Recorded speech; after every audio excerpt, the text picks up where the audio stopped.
Vous apportez justement un petit partage, une bienvenue sur le fait que c'est ultra important d'être focalisé sur le fait que la louange, avant d'être collective, elle est individuelle. Et ce matin, je vais plutôt m'attarder sur le collectif.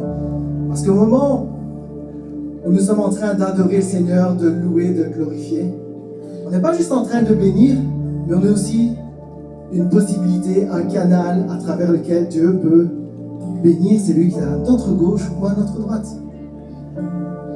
Et alors, au moment même où on est en train d'élever le Seigneur, de lui rendre toute la gloire qui lui est due,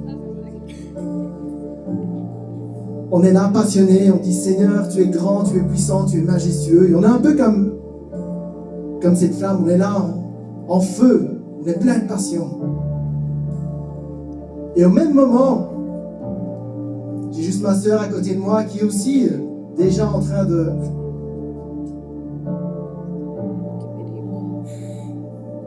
Elle est censée être en feu, hein. Elle est déjà en feu, elle est déjà en train d'adorer le Seigneur, mais elle entend des choses qu'elle avait oubliées. Et elle se dit, oh Seigneur, c'est vrai, j'avais oublié la grâce que c'est d'être dans ta maison. Hop. Et voilà, et ça l'embrase. Et ma louange, elle est là en train de finalement avoir de l'impact, pas juste pour louer le Seigneur, l'honorer, mais ça commence à prendre de l'ampleur. Et d'un autre côté, j'ai aussi mon frère ici qui, lui, il est à côté de moi, il voit que je suis en feu. Mais lui, il passe par un désert. Il est sec. Il est accablé. Mais, par obéissance, il sait que sa place, ça doit être le dimanche à l'église. Et alors qu'il est là et qu'il se sent faible, il entend simplement ma prière, ma louange. Seigneur, tu es fidèle. Quand bien même je pensais que j'étais seul, tu as montré ta fidélité. Et là, d'un coup, il reprend courage. Il reprend courage et il se dit, moi aussi, Dieu n'a pas fini avec moi. Il a le dernier mot. Il aura toujours le dernier mot sur ma vie. Et maintenant, il commence à être passionné aussi, à adorer le Seigneur avec moi.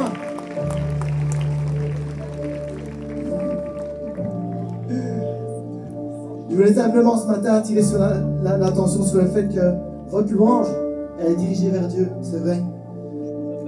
Mais il y a un tel impact aussi que vous pouvez avoir. Alors ce matin, ne fermez pas votre bouche. Élevez le Seigneur.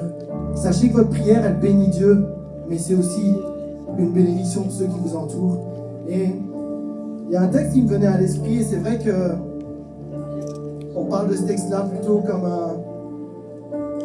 quelque chose qui va être à venir. C'est vrai que tous nos moments de louange ne sont que des prémices, que des petites choses qui nous montrent un petit peu comment ce sera dans le ciel avec le Seigneur. Mais est-ce que ça ne pourrait pas être aussi passionné ce matin? Et on voit dans Apocalypse 7, 9 à 10, il est écrit, après cela, je regardais et je vis une foule immense que personne ne pouvait compter. C'était des hommes de toute nation, de toute tribu, de tout peuple, de toute langue. Comme ce matin, on est tous là ensemble, avec des arrière-plans complètement différents. Et ils se tenaient debout devant le trône, devant l'agneau. Comme ce matin, on est devant le Seigneur, habillé de robes blanches, de feuilles de palmier à la main.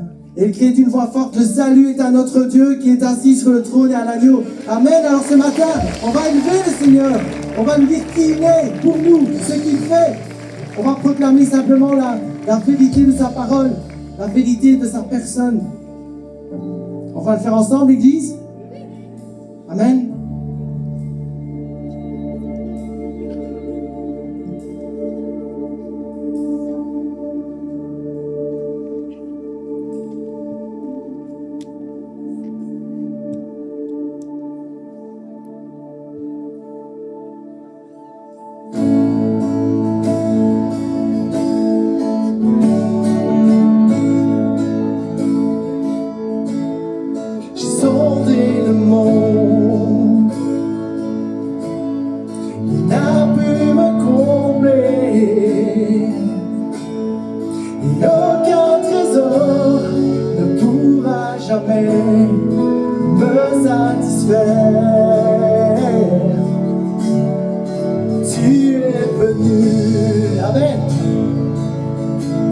Tu as restauré mon âme.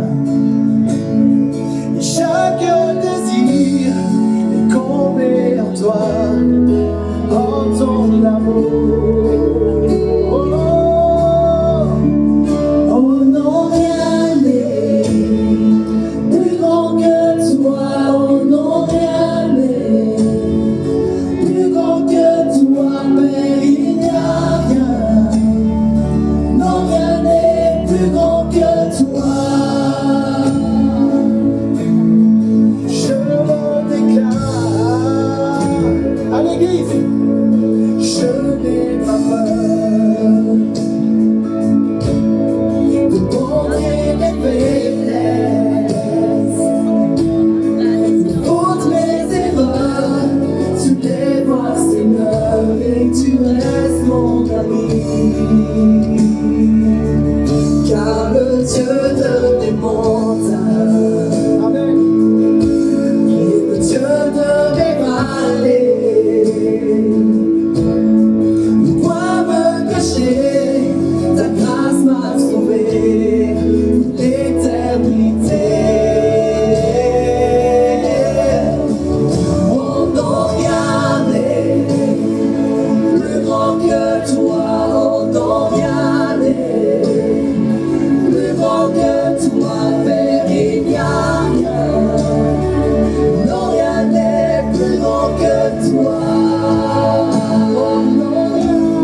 cœur brisé. Tu m'as vu errant sur les routes de ma honte, mais tu ne m'as pas laissé tomber. Quel amour a bien pu inciter ton cœur à courir après le mien? Et ma vie avait-elle autant de valeur pour que les clous percent tes mains?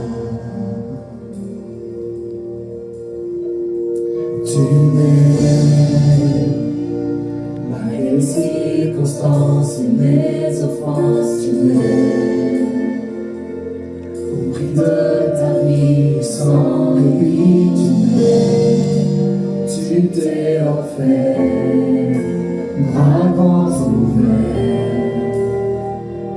Oh mon Dieu, tu m'aimes.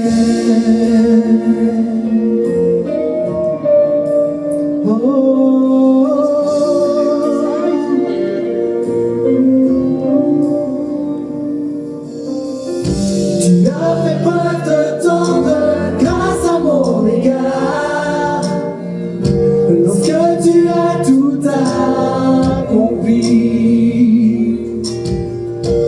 Mais ta mort n'était pas la fin de l'histoire. Tu es revenu à la vie et tu me ramènes à la vie. Car tu m'aimes malgré mes circonstances et mes offenses. Tu m'aimes au prix de ta vie sans répit. Tu m'aimes, tu t'es offert, bras grands ouverts. Oh mon Dieu, tu m'aimes. En accepter d'être attaché sur le bois, et que le ciel détourne son regard de toi. Tu t'es battu pour moi, Jésus. Oh mon Dieu, tu m'aimes.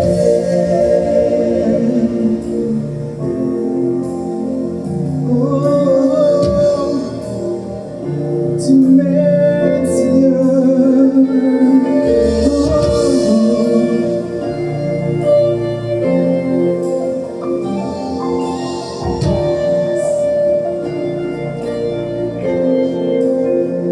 Ni la mort, ni la vie, le présent ou l'avenir ne peut dérober mon cœur de l'amour de mon sauveur. Dans les hauts, dans les bas, je le sais et je le crois. Rien ne pourra m'éloigner de toi. Ni la mort, ni la vie, le présent ou l'avenir ne peut dérober mon cœur de l'amour de mon sauveur. Dans les hauts, dans les bas, je le sais et je le crois. Rien ne pourra m'éloigner de toi. Ni la mort, ni la vie, le présent ou l'avenir ne peut dérober mon cœur de l'amour de mon sauveur. Dans les hauts, dans les bas, je le sais et je le crois. Rien ne pourra m'éloigner de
l'Église. Alléluia. Ce matin, on va vraiment penser à ce qu'on vient de chanter, à l'amour de Dieu. Est-ce qu'on peut vraiment prendre un moment pour prendre conscience de l'amour de Dieu? C'est pas un amour anodin. Son amour est tellement grand, tellement puissant. C'est la seule chose dont nous avons besoin. Peut-être que certaines personnes ont besoin ce matin de se rappeler de ça. Bien avant toute autre chose, nous avons tellement besoin de ton amour, Seigneur. Et bien au-delà de toute autre chose qu'on pourrait faire ou ne pas faire, ton amour, Seigneur, reste le même. Il reste grand, puissant, constant. C'est toi qui es venu nous chercher le premier. On va reprendre ce refrain, mais vraiment en prenant conscience de l'amour de Dieu. Oh Jésus. Oh, car tu m'aimes. Car tu m'aimes. Malgré mes circonstances et mes offenses, tu m'aimes. Au prix de ta vie et sans répit, tu m'aimes. Tu t'es offert, bras grands ouverts. Oh mon Dieu, tu m'aimes. Oh mon Dieu, tu m'aimes. Oh mon Dieu, tu m'aimes. Oh mon Dieu, tu m'aimes. Oh mon Dieu, tu m'aimes.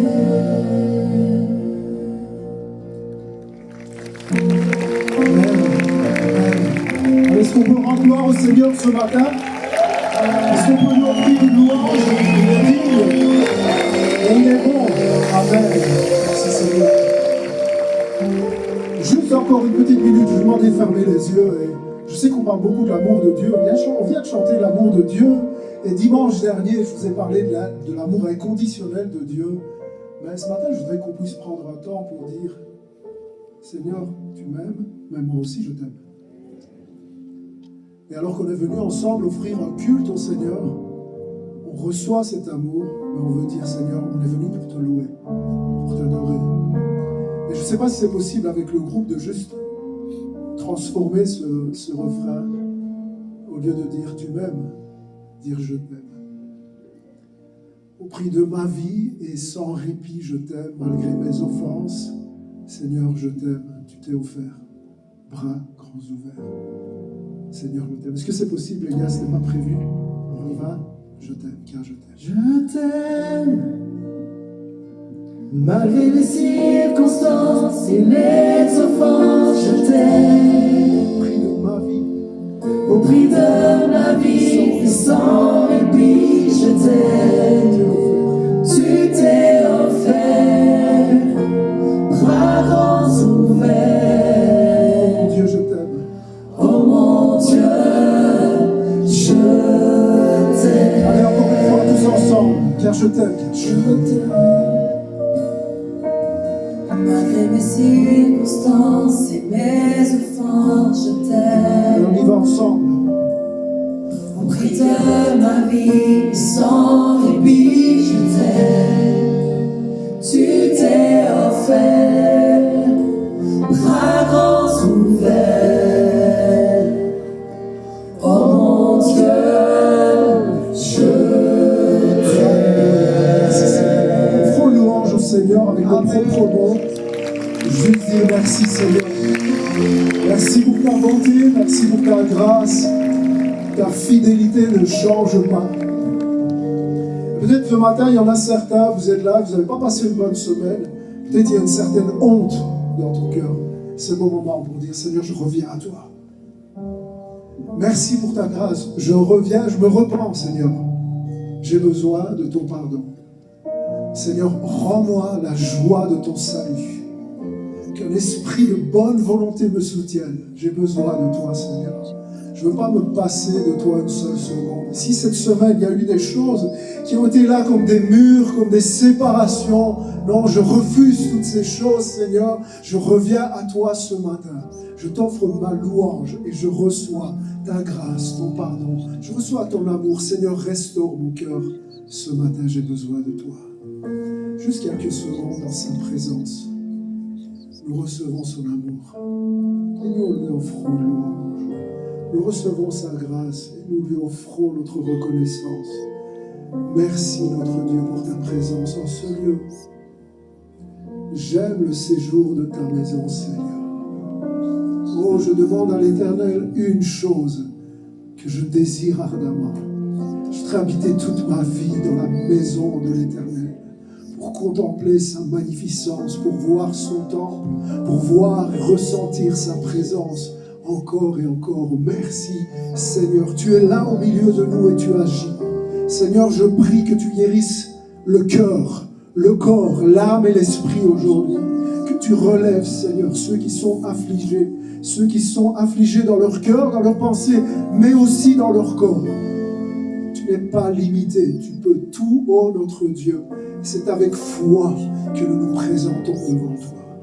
Merci, merci Seigneur. Oh, ta présence vaut mieux que mille ailleurs. Oui, ta présence vaut... Je ne veux pas être ailleurs, Seigneur, ce matin, que dans ta maison, avec mon frère, avec ma sœur, à aiguiser notre foi ensemble. Quelle joie, quel privilège, Seigneur. Fais grandir cette joie dans mon cœur. Fais grandir ta joie dans mon cœur. Alléluia. Merci Jésus. Seigneur, ta parole nous dit que tu te laisses trouver par ceux qui te cherchent de tout leur cœur. Et Seigneur, ce matin, il y a des hommes et des femmes qui te cherchent. Je le sais, il y en a qui te cherchent de tout leur cœur. Et je sais aussi autre chose, c'est que tu vas te laisser trouver. Seigneur, je prie que tu parles au cœur au travers de ta parole. Seigneur, que tu m'utilises comme un simple canal. Il faut que tu croisses et que je diminue. Seigneur, ce matin, je veux disparaître et que ton esprit fasse ce qu'il a à faire dans les cœurs. Je te loue, je te bénis pour l'Église. Je te loue, je te bénis pour ta parole. Je te loue et je te bénis pour ta présence. Et je te rends toute la gloire au nom de Jésus. Et que toute l'Église dise en grand Amen et glorifie le Seigneur notre Dieu. Car il est bon et car sa fidélité durera toujours. Amen. Et amen. Allez, prenez un temps, offrez une ovation au Seigneur ce matin. Gloire à toi, Jésus. Gloire à Jésus. Gloire à Jésus. Amen. Et amen. Bienvenue à tous. Quelle joie de vous voir ce matin. Merci d'être là. Que le Seigneur vous bénisse. Une bienvenue particulière à ceux qui sont là pour la première fois, ceux qui nous suivent en direct sur YouTube. Merci pour votre présence, pour votre confiance, pour votre fidélité. Que le Seigneur vous bénisse. Vous pouvez vous asseoir.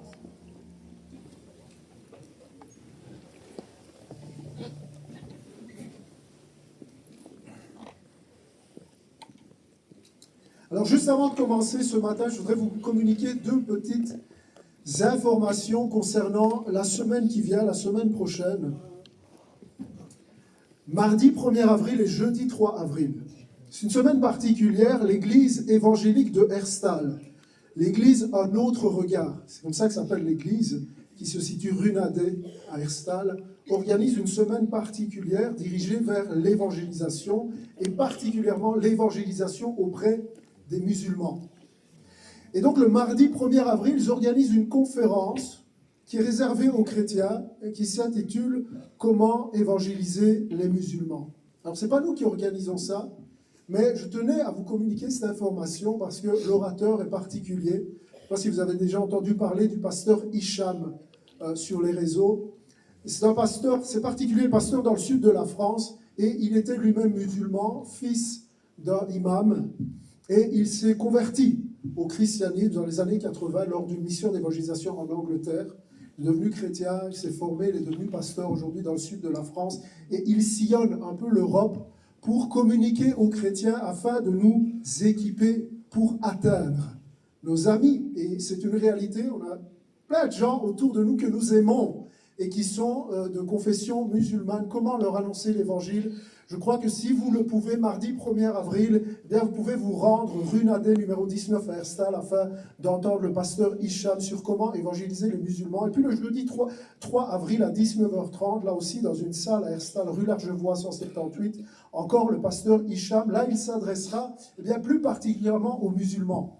Donc ce n'est pas réservé aux chrétiens, c'est si vous avez des amis autour de vous qui sont de confession musulmane et vous avez envie de leur partager l'évangile, ou peut-être juste une porte ouverte pour entamer la discussion sur l'évangile, eh bien le jeudi, il va apporter un message sur Moïse et le serpent d'airain. Pourquoi Moïse? Eh bien parce que Moïse est un prophète qui est reconnu dans l'islam, et donc il utilise l'histoire du prophète Moïse, du serpent d'airain, pour parler du message de l'évangile aux musulmans. Alors je vous encourage, si vous le pouvez, à vous rendre mardi 1er avril et jeudi 3 avril à Herstal pour cette initiative de l'église d'Herstal, mais également en partenariat avec l'IBB, l'Institut biblique de Bruxelles, et le pasteur Hicham. J'ai lu cette semaine une citation du célèbre pasteur et auteur à succès Rick Warren, fondateur d'une des plus grandes églises aux États-Unis qui s'appelle l'église Saddleback. C'est l'auteur chrétien le plus lu au monde, avec des millions d'exemplaires vendus pour son livre le plus célèbre, Une vie motivée par l'essentiel. Et il a écrit « L'erreur la plus courante que font les chrétiens dans le culte aujourd'hui est de rechercher une expérience plutôt que de rechercher Dieu. Le culte n'est pas pour nous, il est pour Dieu. » J'ai trouvé cette citation intéressante. J'ai mis en parallèle avec une discussion, un échange que j'ai eu avec des chrétiens qui sont arrivés depuis quelques semaines à l'église, et on échangeait ensemble. Ils étaient heureux, ils me disaient à quel point ils étaient heureux d'avoir trouvé l'église Nouvel Impact, ils veulent devenir membres de l'église. Et là, ils me posaient toutes sortes de questions par rapport à qu'est-ce qu'on croit, qu'est-ce qu'on pratique, qu'est-ce qu'on ne pratique pas ici à l'église. Alors ils me posaient bien de quelle branche du christianisme, du protestantisme, est-ce que vous êtes plutôt calviniste, plutôt arminianiste, est-ce que vous croyez à la doctrine de la prédestination, au miracle, au don spirituel, au parler en langue, à la dîme? J'aurais dit, mais écoutez, en réalité, un Nouvel Impact, on croit en tout ce que la Bible affirme. Parce qu'on croit que la Bible est la parole de Dieu et qu'il n'y a pas de contradiction dans la parole de Dieu. Et donc on se soumet maintenant.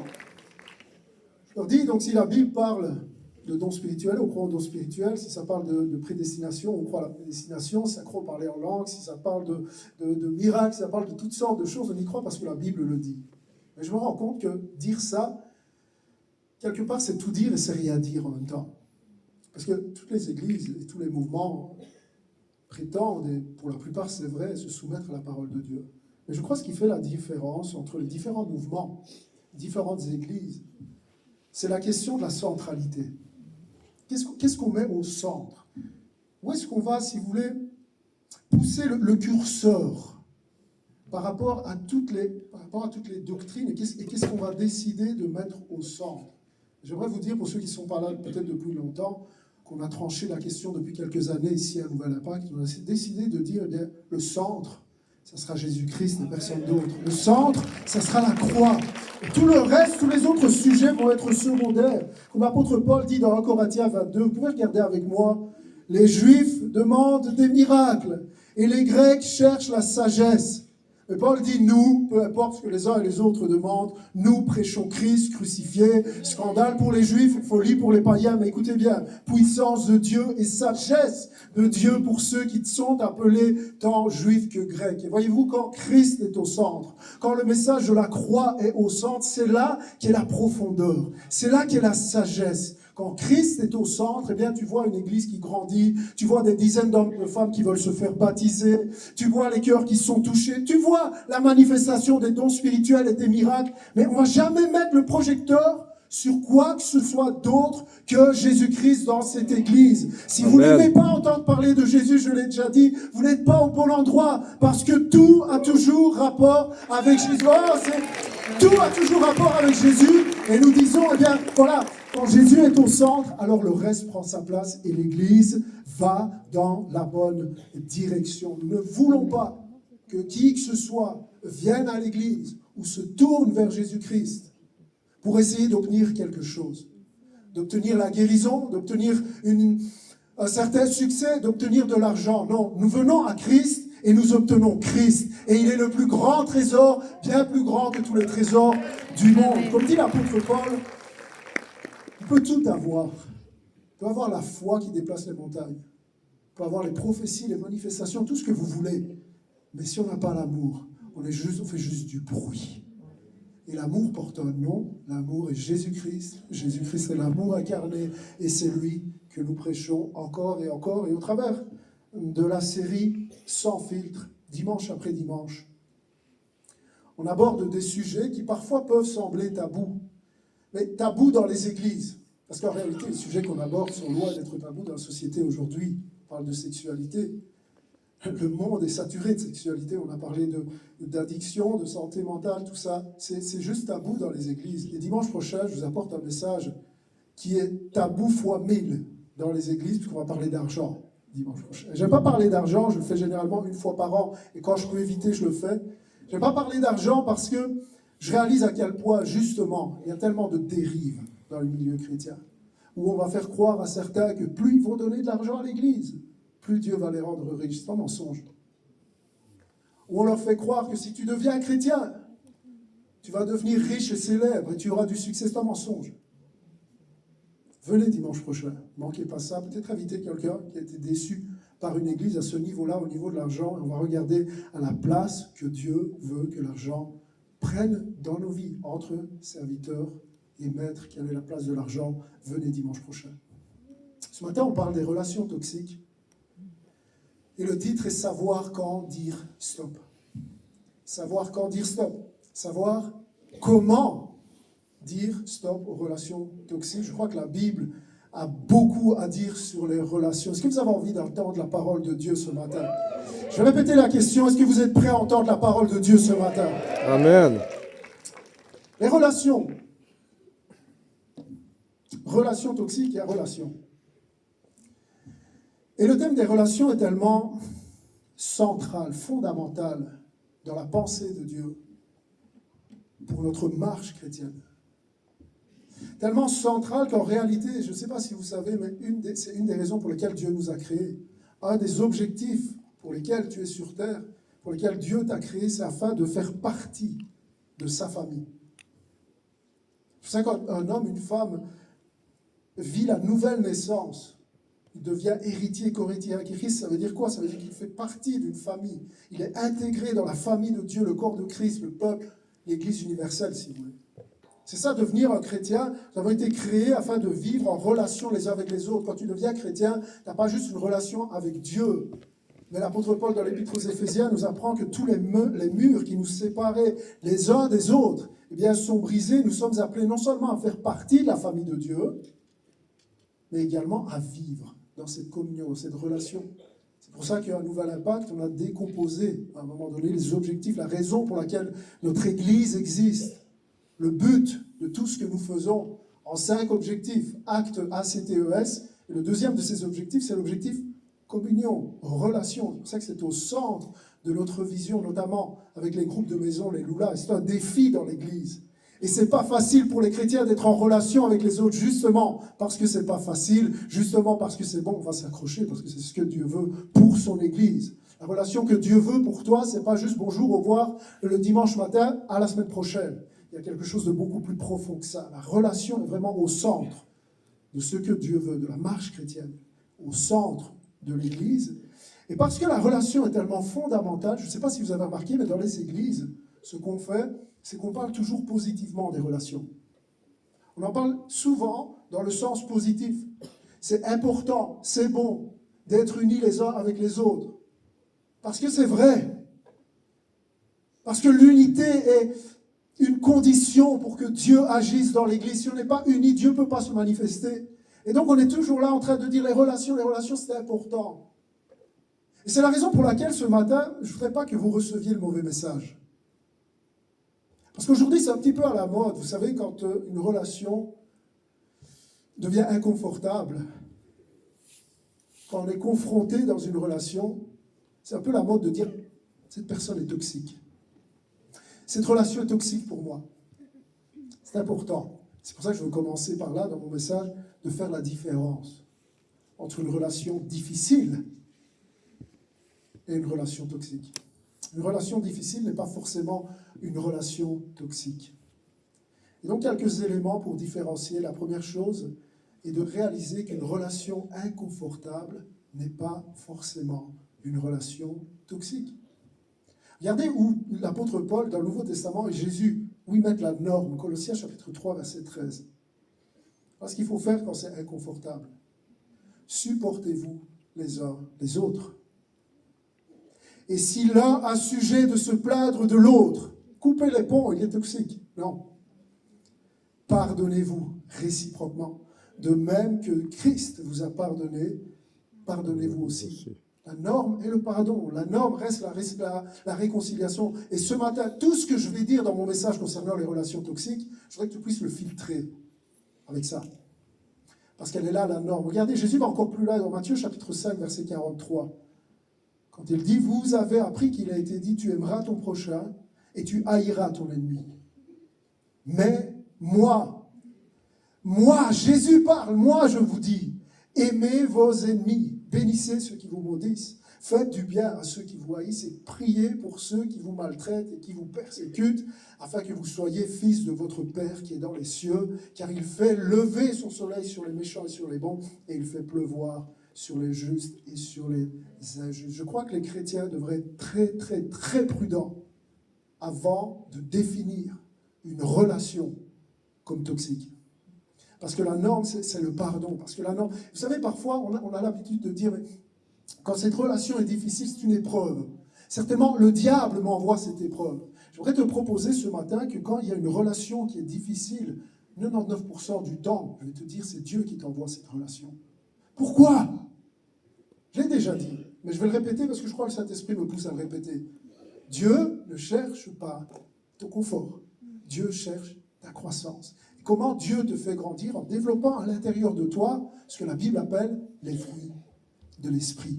C'est vraiment bizarre, les fruits de l'esprit. C'est de l'esprit, c'est pas de la chair. C'est contre nature. Il y a un truc qui s'appelle la douceur. Il y a un fruit de l'esprit qui s'appelle la maîtrise de soi, qui s'appelle la patience, qui s'appelle la bonté, l'amour, la joie. C'est ça les fruits de l'esprit, c'est ça que Dieu veut faire grandir. Parce que quand les fruits de l'esprit grandissent à l'intérieur de toi, c'est ce qu'on appelle la maturité spirituelle. Et comment Dieu s'y prend pour faire grandir les fruits de l'esprit, la bonté, la patience, la douceur, la maîtrise de soi? Il t'envoie quelqu'un qui t'énerve. Tu as déjà des personnes que même le son de son prénom t'énerve. Il y en a savent de quoi je parle. Juste leur voix t'énerve. Il y en a, c'est ma voix qui t'énerve. Merci Seigneur pour les gens qui m'énervent, parce que les gens qui m'énervent me font grandir, font développer à l'intérieur de moi les fruits de l'esprit. Mais l'inverse est vrai aussi. Quand tu cherches à éviter certaines relations, parce qu'elles sont difficiles. En réalité, les relations difficiles, les gens difficiles à aimer, pourquoi ils sont difficiles à aimer? Parce qu'ils sont différents de toi. Et Dieu nous a créés à tous différents, afin que nous soyons complémentaires. Afin que tu aies besoin des autres et que les autres aient besoin de toi. Les autres sont différents. Ah, pas le même délire, pas les mêmes motivations, pas la même façon de parler. Je me sens pas très bien. C'est quoi? Moi, j'y vais plus à ce groupe de jeunes. Les gens sont bizarres. C'est quoi? J'y vais plus à ce département-là. Les gens sont vraiment bizarres là. Ultimement, tu vas plus nulle part parce que tu es juste à l'aise avec toi-même. Et tu passes à côté d'une occasion en or pour laisser le Saint-Esprit te changer, te transformer, t'aiguiser, te faire grandir. Non, une relation inconfortable n'est pas une relation toxique. Au contraire, c'est une source de bénédiction. Un pasteur que j'aime bien, qui s'appelle Raphaël Charrier, a écrit « La foi chrétienne, si elle n'est pas ancrée dans une vision biblique de l'Église, risque toujours de sombrer dans l'individualisme. Mon salut, ma Bible et mon Jésus, ça me suffit, mais ça, c'est pas l'évangile de Jésus, c'est ton évangile peut-être, c'est pas celui de l'évangile de Jésus-Christ. Amen. Les relations toxiques, c'est pas forcément une relation inconfortable. Et puis deuxièmement, une relation avec une personne qui ne partage pas tes valeurs ou tes croyances n'est pas nécessairement une relation toxique. Vous savez, ce genre de chrétien qui ne veut plus avoir de relation avec les païens. Ah! Les païens, c'est quoi ce nom? 1 Corinthiens 9, 22, l'apôtre Paul, je me suis fait tout à tous afin d'en sauver de toute manière quelques-uns. Paul nous enseigne à nous adapter. On va voir un peu plus loin ce que ça veut dire et comment on fait ça. Troisièmement, une relation conflictuelle ou avec des désaccords n'est pas automatiquement toxique. Retiens tout ça parce que après je vais te parler d'une relation toxique, il faudra filtrer.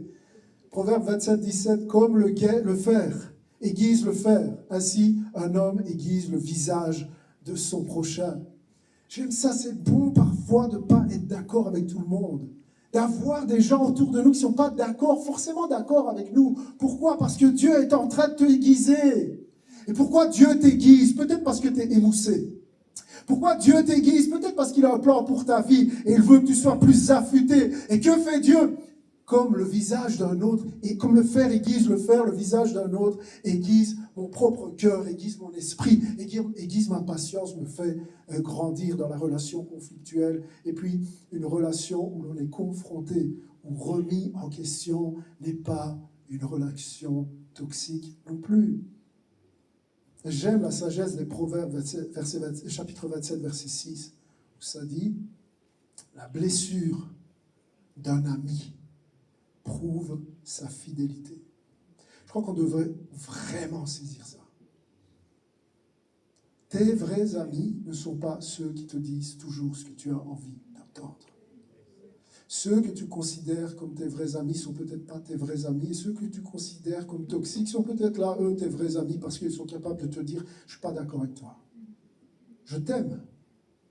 Mais là, je ne suis pas d'accord avec ton attitude. Je ne suis pas d'accord avec ton comportement. Je ne suis pas d'accord avec ta façon de parler. » C'est ça, un vrai ami. C'est pas quelqu'un qui te dit toujours « T'es le meilleur, t'es le plus gros, t'es le plus grand, t'es le plus fort. » Ça, c'est juste quelqu'un qui cherche finalement une contribution dans la relation. Mais c'est quelqu'un qui te dit les choses au risque de perdre ton amitié, tellement il t'aime. J'ai vécu ça il y a quelques semaines, on était en réunion de pasteurs. C'était une pastorale nationale et j'étais là avec mon meilleur ami. C'est qui son meilleur ami? Le pasteur Alfonso. Et à un moment donné, on est dans la pastorale et je suis amené à prendre la parole et c'est un moment c'est un sujet un peu délicat. Et donc je prends la parole et je vois vraiment les regards, parce que tout le monde n'était pas d'accord avec moi, les regards, vous voyez. Et au moment de partir, on est dans la voiture, on avait un long trajet jusqu'à Liège. Et puis je lui dis, t'as vu comment ils étaient? Purée, ils n'étaient pas d'accord, ils étaient froids, ils étaient tendus. Et là, il me dit, tu sais, parfois les gens en face de toi, c'est juste ton miroir. C'est pas eux qui étaient tendus, c'est toi qui étais tendu. C'est pas eux qui étaient froids, c'est toi qui étais un glaçon. Je fais, mais t'es pas censé être d'accord avec moi, t'es mon père quand même. Parce que le vrai ami te dit quelque chose qui te confronte, qui te fait « Mais c'est bon! Mais c'est bon !» Alors quand on a dit tout ça, c'est quoi une relation toxique? On peut le définir simplement de cette manière. Une relation toxique est une relation qui nuit à notre santé émotionnelle, mentale, physique ou spirituelle. Elle va à l'encontre des principes de l'amour, de l'honneur et de la vérité enseignée par Dieu. Ce sont des relations qui, au mieux, vous influencent. Juste saisissez la nuance. Au mieux, vous influencent. Et au pire, vous épuisent, vous manipulent, vous contrôlent et vous détruisent. Je trouve le mot toxique particulièrement bien choisi dans cette expression. Parce que quand on parle de toxicité, on n'a pas tous la même image qui nous vient à l'esprit. Parce qu'il y a précisément différents niveaux de toxicité. Quand on parle de certaines substances, de l'air, de l'eau, quand on parle de toxicité, bien, tous les produits toxiques ne sont pas toxiques au même niveau. Ce n'est pas la même classe de toxicité. Je vais vous faire une confidence ce matin. Il y a environ une semaine, ma chère et tendre épouse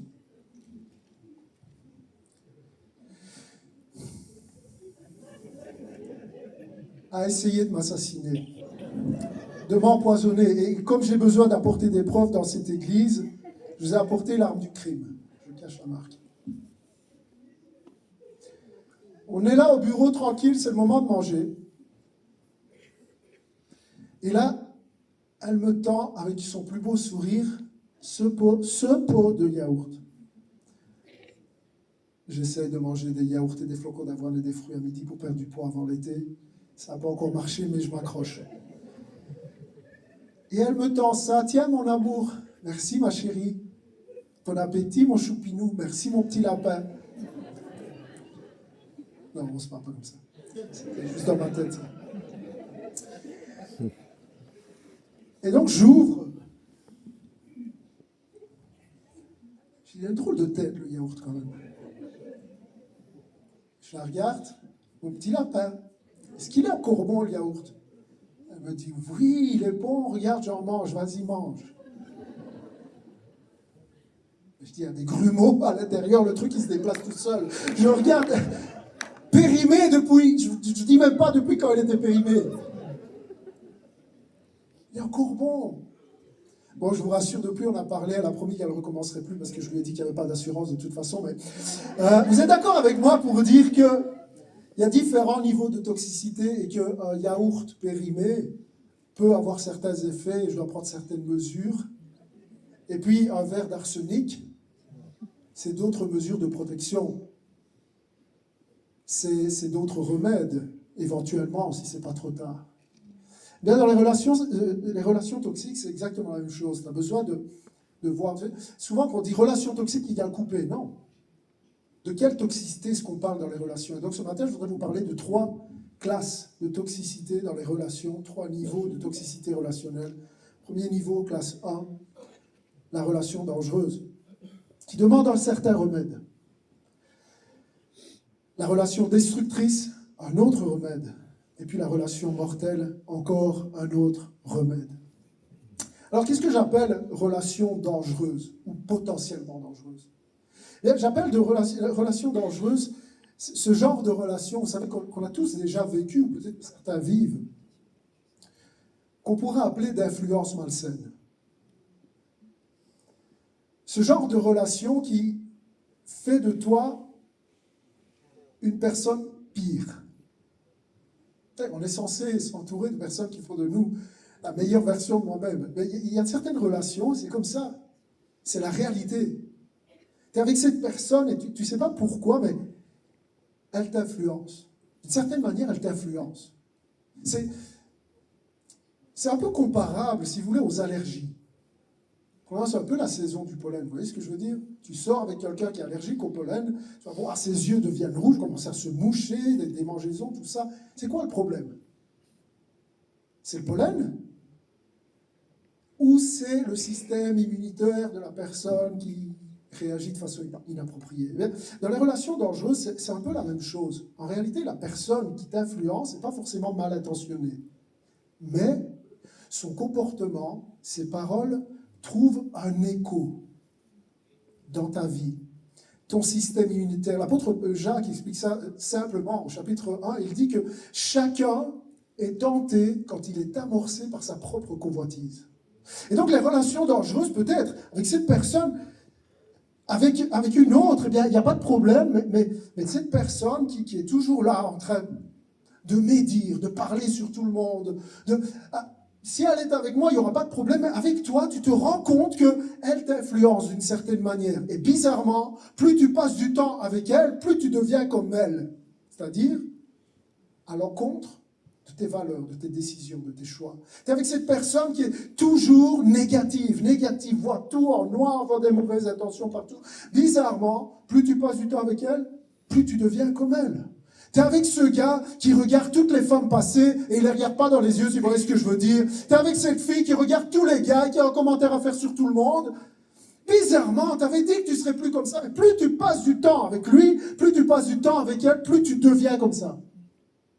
C'est ça que j'appelle une relation dangereuse. On fait quoi avec une relation dangereuse? Eh bien, il y a un remède. Et ce qui nous empêche particulièrement, ce qui nous garde prisonniers de ce genre de relation, c'est de croire qu'on va pouvoir nous les influencer. C'est le filtre numéro 1 qui dit « Je suis plus fort que ce que vous pensez ». Là, je voudrais te donner une image. Est-ce qu'on peut apporter la chaise, s'il vous plaît? Je voudrais vous donner une image pour vous montrer la dynamique. Qu'est-ce qui se passe quand tu es en contact avec quelqu'un? Tu peux venir, frère? Non, c'est pas toi, c'est un autre frère. J'ai beaucoup de frères ici. Qu'est-ce qui se passe quand tu es en contact avec quelqu'un qui a une mauvaise influence sur toi, d'accord? Gaëtano a une mauvaise influence sur moi, ça vous le saviez déjà. Et je me dis, mais non, je vais moi l'influencer, vas-y frère. La dynamique physique, mais également spirituelle, et c'est ce que Jacques nous apprend, c'est un peu ça, vous voyez? J'ai pris volontairement Gaëtano parce que, je ne sais pas si vous avez vu le tour de bras, mais, vous voyez, il peut être aussi fort qu'il veut, c'est jamais celui qui est en haut qui va avoir le dessus, mais c'est celui qui est en bas. Pourtant, il a des plus gros bras que moi. Vous voyez, ce n'est pas seulement une question de force. Ce que je suis en train de te dire, c'est quand tu es dans une relation où tu as l'impression que la personne a une influence sur toi et une influence négative, ne crois pas que c'est toi qui vas avoir le dessus. Ça n'arrivera pas. Parce que la dynamique va toujours dans ce sens-là. C'est celui qui est bas qui influence celui qui est haut. À moins que. À moins que 3 choses. Il est là et j'ai une influence, je suis en train de le tirer vers le bas. Et bien sûr que j'aurai le dessus et qu'il ne pourra pas m'amener vers Dieu. Et c'est important de te poser la question dans ce genre de relation, mais est-ce que je suis en train de l'attirer vers Christ ou est-ce qu'il est en train de m'attirer vers le bas? Pose-toi cette question, vas-y monte frère. Je dis, c'est celui qui est en bas qui aura toujours le dessus, sauf si, 3 choses, sauf si la personne a envie de s'en sortir. À ce moment-là, peut-être, tu peux éventuellement le tirer vers le haut, mais tu ne vas pas le garder vers le haut très longtemps. Parce qu'il y a une deuxième chose. Vous voyez, tout à l'heure, je vous ai parlé de Jésus. Juste quelques secondes, frère. Je vais parler de Jésus. On a vu que Jésus était, comme la Bible dit, il était appelé l'ami des pécheurs.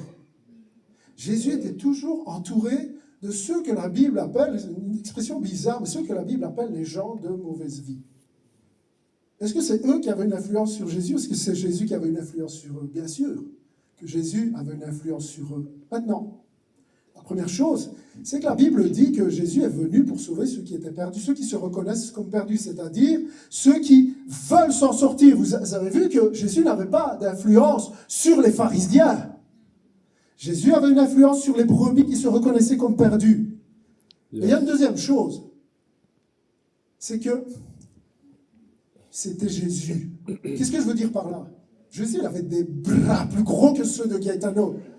Jésus, il priait. Est-ce que tu pries comme Jésus? Jésus jeûnait. Jésus était proche de Dieu. Jésus était soumis au Père. Et toi, tu crois que tu vas avoir une influence sur quelqu'un alors que tu pries juste avant le repas? Laisse-moi te dire ce qui va se passer. Et quand tu es dans le trou, laisse-moi te dire, tu ne peux pas aider quelqu'un. Il faut d'abord que tu sortes toi-même. Mais il y a une troisième chose. La première chose, c'est que Jésus, eh bien, il pouvait aider ceux qui voulaient. Jésus était fort parce qu'il était entraîné, méthode RMV 4 fois par jour, Jésus. Et puis il y a autre chose.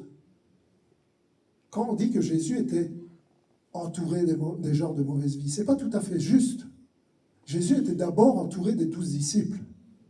C'était ça son cercle. Et puis au-delà des 12 disciples, Jésus était aussi entouré de 3 disciples qui étaient encore plus proches de lui. Pierre, Jacques et Jean. Et donc, il y a certains chrétiens, vous imaginez que vous allez influencer les autres juste tout seul. Tu peux avoir les bras que tu veux, tu vas influencer personne. C'est eux qui vont te tirer vers le bas. Ça fait penser à une histoire. À un moment donné, il y avait un ministère aux États-Unis, des pasteurs ancrés dans la foi, qui étaient d'anciens drogués généralement. Et ils ont eu à cœur, et le Saint-Esprit les a dirigés d'aller évangéliser dans des boîtes de nuit. Et ça a eu un fruit magnifique. Ils allaient dans les boîtes de nuit, ils touchaient, ils parlaient aux gens, et les gens étaient sauvés. Ils ont même ouvert une église dans une boîte de nuit. Et puis, il y en a, ils se sont dit, on va faire comme eux. On va aller dans les boîtes de nuit. Je ne vais pas te raconter le résultat, parce qu'ils n'ont pas fait une église, ils ont fait une deuxième boîte de nuit, c'est ce que je veux dire. Pourquoi? Parce que Jésus était dans la prière. Est-ce que tu pries comme Jésus? Mais Jésus, il était dirigé par le Saint-Esprit. Jésus est parti 40 jours dans le désert. Et nous, on ouvre notre Bible une fois par an et on croit qu'on va avoir de l'influence. Ce n'est pas comme ça que ça fonctionne. Parce que ce qui va se passer et la dynamique va toujours aller dans ce sens-là. Attention aux relations toxiques. Tu n'es peut-être pas aussi fort que ce que tu crois, frère. Merci beaucoup. On peut applaudir Gaetano.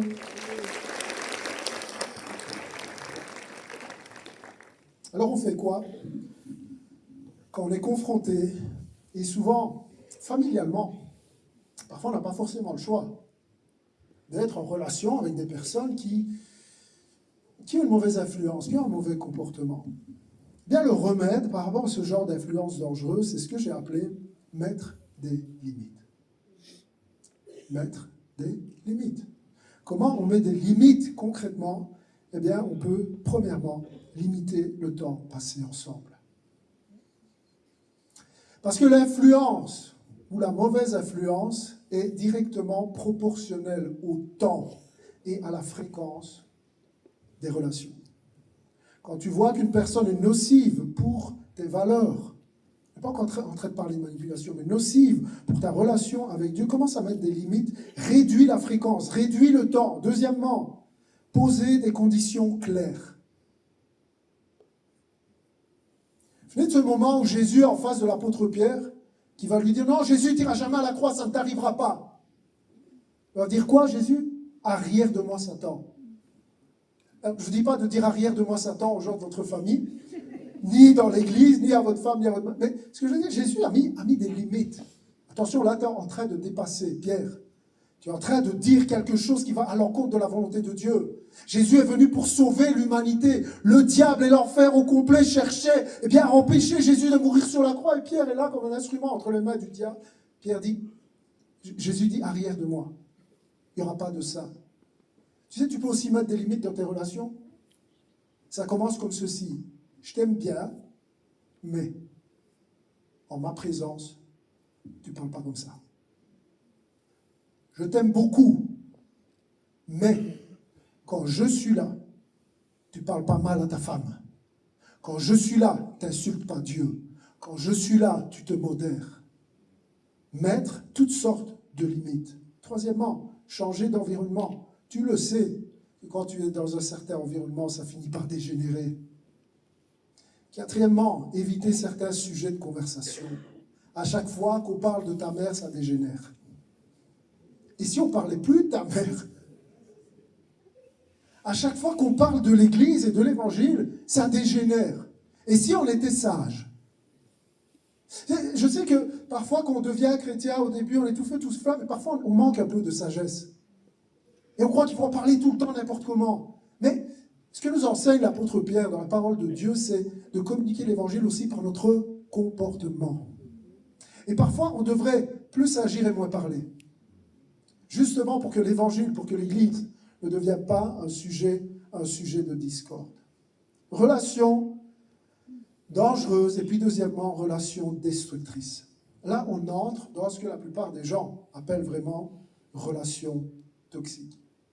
Ce genre de relation qui va beaucoup plus loin que juste l'influence, mais où il y a une dynamique qui crée un climat de dépendance émotionnelle. C'est une personne qui, littéralement, vous utilise. Alors tout à l'heure, on parlait de la personne qui vous influence, peut-être pas avec de mauvaises intentions. Ici, dans la relation destructrice, la personne n'a pas forcément de mauvaises intentions non plus vis-à-vis de vous, ni de bonnes. En fait, elle n'a pas d'intention du tout vis-à-vis de vous. Tout ce qui l'intéresse, c'est elle. Quitte à vous utiliser pour elle, quitte à vous manipuler, vous exploiter, vous culpabiliser. On est là dans un cadre de relations toxiques et tous ceux qui ont déjà eu ce genre de relation ont déjà senti ces signes d'épuisement dans la relation, toutes sortes de signes. Et il y a une histoire dans la Bible qui est un cas d'école sur ce qu'on fait quand on est confronté à ce genre de relation destructrice. C'est l'histoire de Jacob et de son beau-père Laban. Son beau-père qui était aussi son oncle. Alors on parle d'une histoire d'il y a 3500 ans d'ici. Jacob et Laban. Pendant 20 ans, Jacob a été exploité, trompé, manipulé par Laban, qui n'a cessé de profiter de lui pour bâtir sa propre richesse. Ça, c'est le résumé de l'histoire, de la relation entre Jacob et son beau-père ou son oncle Laban. 3 symptômes: manipulation, exploitation, culpabilisation. Si ça coche ces 3 cases, j'aimerais te dire, tu es là dans une relation toxique. Et ça a commencé dès le départ, manipulation. Derrière des mots doux se cache le poison du contrôle. On n'est plus sur un yaourt. On est sur quelque chose de beaucoup plus dangereux, avec un remède, avec des mesures de protection tout autres que juste mettre des limites. Et c'est intéressant parce que cette manipulation, on a envie de dire à Jacob, mais comment tu ne l'as pas vu venir? Et parfois j'ai envie de dire à certains gars, certaines filles, mais comment tu ne l'as pas vu venir? Tu es d'accord avec moi qu'il y avait des lumières rouges et tu n'as juste pas voulu les voir. Et ça, c'est la réalité. On a besoin de beaucoup de discernement quand on parle de relations toxiques. Jacob arrive chez son oncle et il tombe amoureux de Rachel, qui est la fille de Laban. Et il est tellement amoureux qu'il est prêt à tout pour elle. Et là, il va voir son oncle. Est-ce que tu me donnes la main de ta fille? Oh, les mots doux. Mais oui, mais je te la donne, je préfère la donner à toi qu'à quelqu'un d'autre. Et Jacob est tout content. Et son oncle lui dit, mais tu vas quand même travailler, je te la donne, mais tu vas quand même travailler 7 ans pour l'avoir. La Bible dit que Jacob était tellement amoureux que les 7 ans lui ont paru comme un seul jour. Au bout des 7 ans, enfin le jour du mariage arrive. Certains d'entre vous connaissez l'histoire, pour moi c'est un peu un mystère. Il se marie avec celle qui pensait être Rachel, puis le lendemain, il se réveille et il s'aperçoit que ce n'était pas Rachel. Alors ne me demandez pas comment il a pu se marier, passer la nuit de noces, et puis le lendemain se rendre compte que ce n'était pas la bonne fille. Toujours est-il qu'il se réveille et c'est pas Rachel, c'est Léa. Et là il se dit, mais il m'a roulé, qu'est-ce qu'il m'a fait? Il va le voir, mais qu'est-ce que tu m'as fait? Quel malheur, mais comment est-ce que tu m'as donné Léa? Moi j'ai travaillé 7 ans pour Rachel. Et son oncle, encore manipulation. Comment Jacob l'a pas vu? Comment est-ce que tu le vois pas? Que ce gars n'est pas pour toi, que cette fille n'est pas pour toi. Il te manipule. Elle te manipule. Et là-bas, mais t'inquiète pas, non, ça ne se fait pas dans notre coutume de donner la plus jeune avant la plus âgée. Vas-y, je vais te donner, pas passe la semaine, je te donne l'autre. Et tu vas travailler 7 ans encore de plus. De travailler 7 ans pour une femme, va travailler 14 ans. Et après les 14 ans, elle va encore travailler 6 ans. Et toujours se faire exploiter, toujours se faire manipuler. Quand elle a l'impression que la relation va à sens unique, parce que c'est ça la manipulation. Ça donne rien, mais ça prend tout. Il y a de la manipulation et puis il y a de l'exploitation. Regardez ce que dit Jacob au moment où il décide de partir. Le pire, c'est qu'il s'en est rendu compte. Il dit à ses femmes, votre père s'est joué de moi et il a changé 10 fois mon salaire. Parce que quelqu'un qui te manipule n'a pas de problème à changer les règles du jeu. Il va toujours se situer là dans quelque chose qui est ni noir, ni blanc, ni gris, c'est une zone où c'est oui, mais c'est non, mais c'est pas la même chose. Il va te rouler de toutes sortes de manières parce que son but ultime, c'est lui, c'est elle, c'est juste sa petite personne. Et tu vois que dans ce genre de relation, tu ne peux pas dialoguer. Si tu es dans une relation où tu vois que peu importe, tu ne peux juste pas avoir un raisonnement, tu ne peux pas dialoguer, une relation où tu ne te sens pas en sécurité. On parle d'exploitation, mais ce qu'il y a de plus classique dans la relation destructrice, c'est ce troisième aspect de culpabilisation. Où, finalement, on cherche à faire sentir la victime comme étant le coupable. C'est ce que va faire quelqu'un de toxique. va te faire sentir coupable de quelque chose, alors qu'en réalité, ben c'est lui le coupable. Regardez Laban. Au moment où Jacob décide de partir, de prendre son envol, d'entrer dans la volonté de Dieu, c'était le plan de Dieu pour lui. Je vais revenir. Regardez comment parle Laban. Après avoir exploité son beau-fils pendant 20 ans. Il faut du culot pour parler comme ça, c'est très fort. Et ceux qui vous manipulent ont du culot. Il dit, pourquoi es-tu parti en cachette sans me prévenir? Pourquoi as-tu emmené mes filles comme des captives? Tu ne m'as même pas laissé embrasser mes petits-enfants et mes filles. Vraiment, tu as agi de façon stupide. C'est marrant parce que Laban n'était peut-être pas forcément intéressé d'embrasser ses filles comme c'était là pendant 20 ans. Mais tout d'un coup, il trouve un intérêt. Pourquoi tu n'embrassais pas tes filles et tes petits-enfants quand ils étaient là? Parce que tu veux chercher à faire sentir coupable la personne qui part. Et là, il y a un filtre, il y a un mensonge. Culpabilisation et puis ce qu'on appelle le syndrome du sauveur. Oh, je sais, pour avoir parlé avec plusieurs d'entre vous, qu'il y en a, vous l'avez vécu, vous le vivez dans vos tripes. Le syndrome de la personne qui cherche à te culpabiliser. Et puis, écoutez ce que Laban dit à Jacob, je pourrais te faire du mal.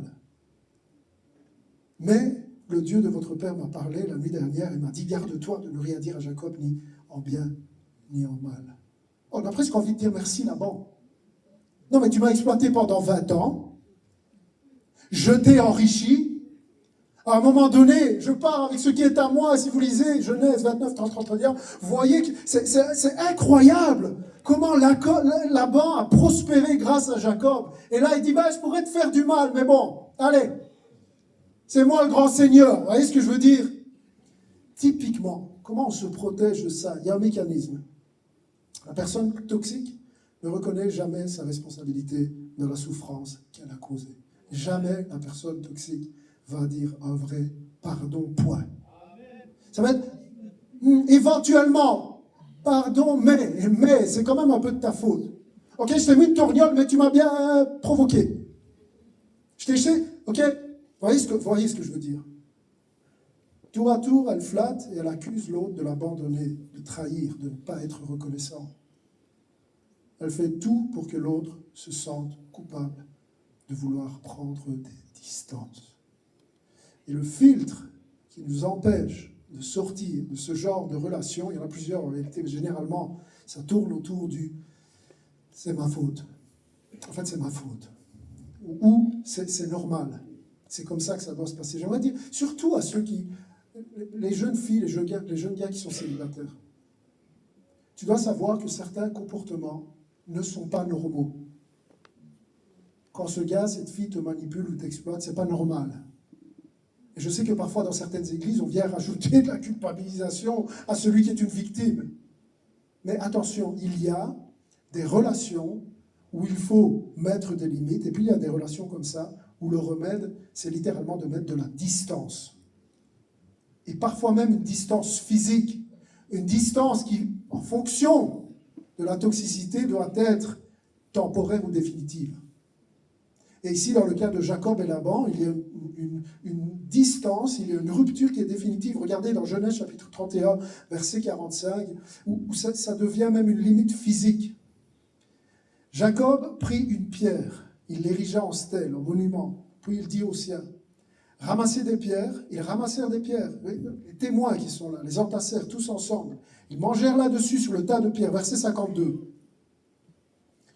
Jacob parle, il dit, ce tas de pierres et cette stèle nous serviront de témoins.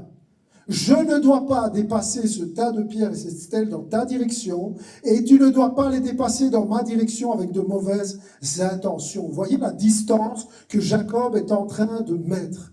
Il doit y avoir une distance avec les personnes qui sont destructrices, qui sont en train de te faire mourir, qui ont un impact sur ta santé mentale, sur ta santé spirituelle, qui ont un impact sur la santé de ton mariage. Il faut une distance, parce que c'est ça ou la mort, d'une certaine manière. Et ce que je veux que vous réalisiez, c'est que si Jacob n'était pas parti, vous savez qui sont les fils de Jacob? C'est 12 tribus d'Israël. Quelque part, le fait de partir, Jacob est en train de sauver sa famille. Il est en train d'opérer une rupture générationnelle où il dit bien, je ne serai pas esclave de toi et mes enfants ne seront pas esclaves de toi. Et je crois que parfois certains parents entretiennent des relations dangereuses. Parfois c'est même familial, tu ne te rends pas compte. C'est pas seulement sur toi, c'est de génération en génération et ça t'empêche d'entrer dans ce que Dieu a prévu pour toi parce qu'ultimement, Jacob part parce que Dieu lui dit de partir. Au moment où Dieu lui dit de partir et pour ce pourquoi Dieu lui dit de partir. Et si Jacob n'avait pas mis une distance avec Laban, Jacob ne serait pas entré dans ce que Dieu a prévu pour lui. Alors, viens pas me voir, m'envoie pas un email pour m'expliquer ta situation et me demander de prendre la décision à ta place. Ta responsabilité dans la prière. Et c'est pour ça que je vous disais tout à l'heure qu'il faut du discernement. Parce qu'une situation n'est pas l'autre. Tu as besoin d'avoir une approche spirituelle sur comment le faire, sur avec qui le faire, sur à quel moment le faire. Une approche spirituelle afin de ne pas faire des dégâts. Tu sais, mettre des distances, ça ne veut pas dire haïr l'autre. Ça veut parfois dire prier pour lui, le pardonner, mais mettre une distance.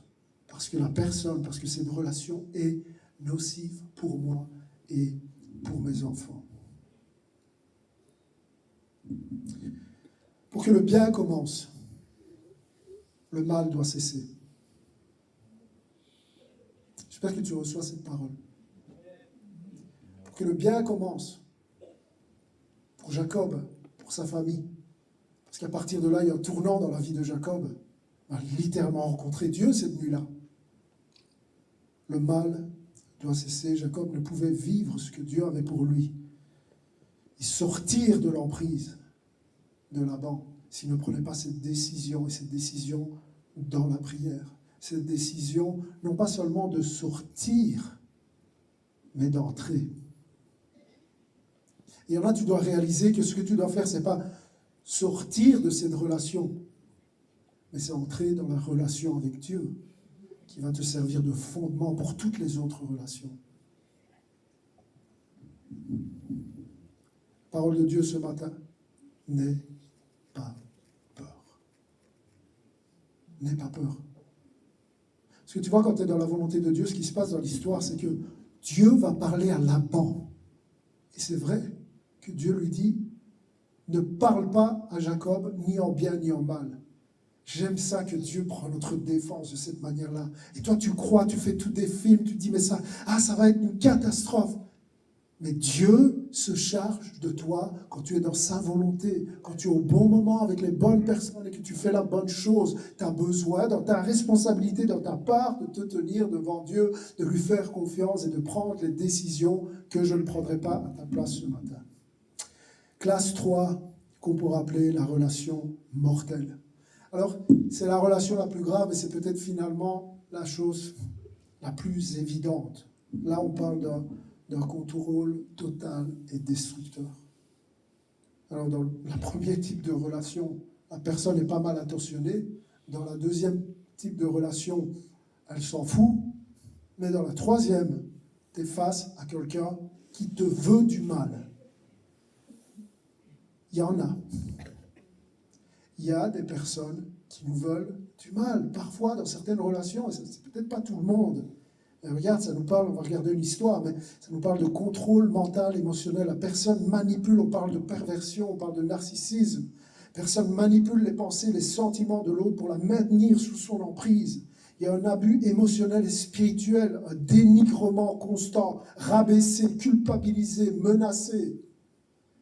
Et puis violence physique, même parfois sexuelle, danger imminent de maltraitance. Alors là, vous savez, le remède, c'est de dénoncer et de couper tout contact. Parce que dans certains cas, il faut dénoncer. Si ton mari te frappe, te bat. Je ne sais pas comment le dire plus clairement, ce n'est pas la norme, ce n'est pas ce que Dieu a prévu, il faut que tu parles, ce n'est pas un service que tu lui rends si tu le laisses continuer de cette manière-là en croyant que Dieu va le changer, parce que si il ne veut pas changer, Dieu ne va pas le changer non plus. En Juge chapitre 16, verset 15, on a l'histoire de Samson et Dalila. Et Dalila, elle en veut du mal, c'est son ennemi. Et elle va coucher avec lui, et elle va lui faire des promesses, et des caresses et tout ce que vous voulez. Samson, donne-moi ton secret. On ne va pas lire toute l'histoire. Samson, donne-moi ton secret. Mais Samson lui dit des mensonges une fois, 2 fois, 3 fois. Et à chaque fois, il voit que ce qu'elle veut, c'est sa mort, c'est lui faire du mal. C'est littéralement qu'il soit la proie de ses ennemis. Et à combien de fois il fallait pour que Samson comprenne? Combien de fois il faut pour que tu comprennes, que tu ouvres les yeux et que tu t'écartes? J'ai envie de dire, Samson, cette femme est un poison. Et à tous les Samsons et Samsones qui sont là, cette relation est un poison. Pars vite et pars sans te retourner. Cours. Parce que vous connaissez la fin de l'histoire de Samson. Un jour, il lui donne vraiment son secret. Et les Philistins arrivent et ils le mettent là à tourner la meule, à tourner en rond. C'est ça, un héros de la foi? C'est ça, un gars qui a été consacré à Dieu pour opérer une grande victoire pour son peuple? Regardez comment il finit. Dieu n'a pas prévu ça pour toi. Mais parfois, les relations, et si tu ne veilles pas, ça peut t'amener là. Et je voudrais que ce message sonne comme un signal d'alarme dans ton cœur. Dieu ne veut pas que tu endures des situations comme ça. Ne prends pas ça comme une épreuve que tu dois endurer. C'est quelque chose qu'il faut briser. C'est une relation, il faut mettre des distances. Et parfois, le filtre spirituel, vous savez, Dieu veut que tu restes quoi qu'il arrive. Ou par ton comportement, Dieu va agir. Tu dois rester parce que tu dois porter ta croix. Ton endurance est un témoignage pour l'autre. Dieu va changer son cœur. Soumets-toi, même si tu souffres. C'est ce que la Bible enseigne. Ne mélangeons pas tout. Je vais parler tout à l'heure de relations difficiles, de relations inconfortables. Tout ce que je vous dis là doit être filtré parce que je vous ai dit au départ. Mais quand tu arrives dans une relation où la personne est en train de te manipuler, te faire du mal, ça va en sens unique, on n'est plus en train de parler de la même chose. Ce qui peut nous garder dans ce genre de relations destructrices, mortelles, premièrement, la peur de l'abandon, de la solitude. Peur d'être seul. Alors on préfère rester dans une relation même toxique, au lieu de faire face à la solitude, parfois aux conséquences qui peuvent être difficiles à supporter. Deuxièmement, la culpabilité, le sentiment de responsabilité, on croit que c'est de notre faute. Surtout si la personne manipule nos émotions pour nous faire croire qu'on est responsable de son mal-être. Troisièmement, le besoin d'être utile ou de sauver l'autre. On pense que notre rôle est de le sauver, sauf que vous allez vous perdre tous les deux. Puis la peur du jugement, la peur des représailles. Et j'aimerais dire, je ne voudrais pas que ça existe au milieu de nous, des gens qui jugent parce que certains sont sortis de relations toxiques. Et je sais qu'il y en a. Je crois que la leçon, la priorité est de se protéger et de sortir de cette emprise quand on est face à une relation qui est mortelle. Je termine avec ceci, conclure, peut-être les musiciens peuvent me rejoindre. Dire que oui, Dieu nous a créés pour vivre en relation les uns avec les autres. Bien sûr, Dieu nous a appelés à vivre en relation les uns avec les autres. Mais peut-être certains peuvent avoir l'impression que, j'ai déjà eu ce genre de conversation de gens qui disaient, mais j'ai l'impression que j'attire les gens toxiques. Moi, j'ai l'impression qu'à chaque fois que je suis avec un gars, que ce soit dans ma famille, ou dans une relation amoureuse avec un gars, avec une fille, j'ai l'impression qu'à chaque fois, à un moment donné, j'ouvre les yeux, même dans les amitiés, j'attire les gens toxiques. On va dire, c'est un mensonge. Il n'y a personne qui attire les gens toxiques. Par contre, tu peux faire quelque chose pour empêcher de reproduire toujours le même schéma destructeur dans ta vie.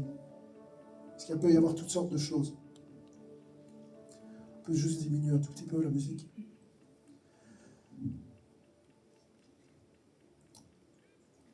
Tu peux travailler sur ta relation avec Dieu. Parce que cette relation avec Dieu va te servir de base. C'est dans ta relation avec Dieu que tu vas ouvrir les yeux sur ta valeur.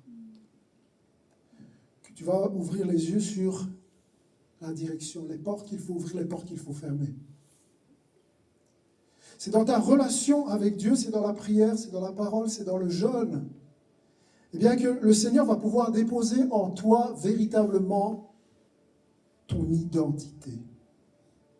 Et la plupart des relations sont souvent une question d'identité. Quand tu réalises qui tu es, vraiment, tu sais que cette relation, c'est non. Tu sais que ce comportement-là, c'est non. Tu sais qu'il faut mettre une limite ici, tu sais qu'il faut mettre une distance là-bas. Pourquoi? Parce que tu sais qui tu es en Christ. Amen. Quand je vous ai dit tout à l'heure que c'est toujours à propos de Jésus, eh bien, dans les relations toxiques, c'est aussi à propos de Jésus. Dans les relations tout court, c'est à propos de Jésus. Je voudrais ce matin simplement t'encourager. On vit dans un monde brisé. Le péché est là. Et bien sûr que dans un monde idéal, on voudrait que toutes les relations soient épanouissantes pour nous et pour les autres. Mais ce n'est juste pas le cas. J'aime ce verset qu'on a lu. Il pleut sur les justes et sur les injustes. Dieu n'est pas en train de te punir. On vit dans un monde brisé. Ce n'est pas parce que tu as des relations toxiques que c'est forcément de ta faute, que c'est forcément que Dieu est en train de te punir, que Dieu est en train de te faire du mal. Garde à l'esprit que Dieu t'aime. Garde à l'esprit que Dieu te veut du bien, que Dieu est bon, que Dieu est généreux. Tu peux apprendre dans certaines relations, mais tu n'es pas obligé de répéter encore et toujours les mêmes erreurs. Tu peux aujourd'hui relever la tête et dire, Seigneur, je reçois cette identité d'enfant de Dieu. Je suis ton enfant. Je suis ton fils, je suis ta fille. Non, cette relation-là n'est pas pour moi, est à mieux pour moi, Seigneur. Non, ce comportement-là, je vais pas, parce que toi, tu as un plan pour ma vie, Seigneur. La plupart du temps, on reste dans certaines relations parce qu'on n'a pas ouvert les yeux sur la grandeur, la beauté du plan de Dieu pour notre vie. Ne laisse pas un boulet là t'empêcher d'entrer. Ne laisse pas un Laban dans ta vie qui t'empêche d'avancer. Je termine avec ceci. On va prendre la Sainte Seine bientôt. Mais dans le livre de la Genèse, un tout petit peu plus tôt, dans Genèse chapitre 13, il y a le grand-père de Jacob. Et là, on peut juste diminuer la voix parce qu'on entend le clic et la voix. Abraham est là et il vient dans un combat. Il y a plusieurs rois, il a gagné le combat. Et là, il arrive et la Bible raconte qu'Abraham se trouve là face à deux rois. Un roi qui s'appelle le roi de Sodome. Et Sodome signifie le lieu du feu. Et puis l'autre roi qui s'appelle Melchisédek, qui est le roi de Salem. À un moment donné, les deux rois s'adressent à Abraham et le roi de Sodome dit « Donne-moi les âmes et garde les richesses. » Abraham revenait de la guerre avec un butin. « Donne-moi les âmes, garde les richesses pour toi. » Et puis Melchisédek arrive avec du pain et du vin. Ce que j'essaie de vous dire, c'est que chaque jour, nous sommes là, comme Abraham, confrontés à un choix. Le roi de la relation, le roi de Sodome ou le roi de Salem, le roi de paix. Vous savez ce que va répondre Abraham? Il va dire au roi de Sodome, je ne garderai pas un fil, pas même un cordon de soulier qui est à toi. Je ne veux aucun lien avec le roi de Sodome. Il se tourne vers le roi de Salem, vers Melchisédek, qui est une Christophanie dans l'Ancien Testament. C'est une image de Jésus-Christ, une apparition de Jésus dans l'Ancien Testament. Et il est là, et il y a le partage du pain et du vin. C'est quoi le pain et le vin alors qu'on va partager le pain et le vin ensemble? Ça s'appelle la communion. Ça s'appelle la relation. Et ce matin, ce que je suis en train de te dire, c'est que toutes tes relations saines peuvent avoir comme base et doivent avoir comme base ta relation, ta communion avec Dieu. Et alors qu'on va prendre le pain et le vin ensemble ce matin, je voudrais que tu réalises la grâce, le privilège d'être en communion avec Dieu. Peu importe si toutes tes relations sont en train de tomber par terre, j'aimerais te dire, si tu es en relation avec Dieu, tu as le plus important. Tu peux avoir tous les amis du monde, si tu n'as pas Dieu, c'est rien du tout. Tu peux avoir tous les garçons à tes pieds, toutes les filles à tes pieds. Si tu n'as pas Jésus, tu as tout perdu. C'est vrai. Et tu as cette relation, tu as cette communion. Et qu'on prend le pain et le vin en communion avec le corps et le sang de Christ. Et nous sommes là à dire merci Seigneur pour cette relation qui est saine, pour cette relation qui me bénit, qui me rafraîchit, qui me dirige. Alléluia. Amen, Seigneur. Amen. Je vais demander de vous lever un instant. Je vais lire un texte avec vous dans les psaumes. Ensuite, on va prier et puis on prendra le pain et le vin ensemble. Comment rendrai-je à l'Éternel tous ses bienfaits envers moi? Je lèverai la coupe des délivrances et j'invoquerai le nom de l'Éternel. J'accomplirai mes vœux envers l'Éternel en présence de tout son peuple. Elle a du prix aux yeux de l'Éternel, la mort de ceux qui l'aiment. Écoute-moi, ô Éternel, car je suis ton serviteur, fils de ta servante. Tu as détaché mes liens. Je t'offrirai un sacrifice d'action de grâce et j'invoquerai le nom de l'Éternel. J'accomplirai mes vœux envers l'Éternel en présence de tout son peuple dans les parvis de la maison de l'Éternel, au milieu de toi, Jérusalem, au milieu de toi, Nouvel Impact. Amen et amen. Ferme les yeux. Notre Dieu, merci. Tu es si beau.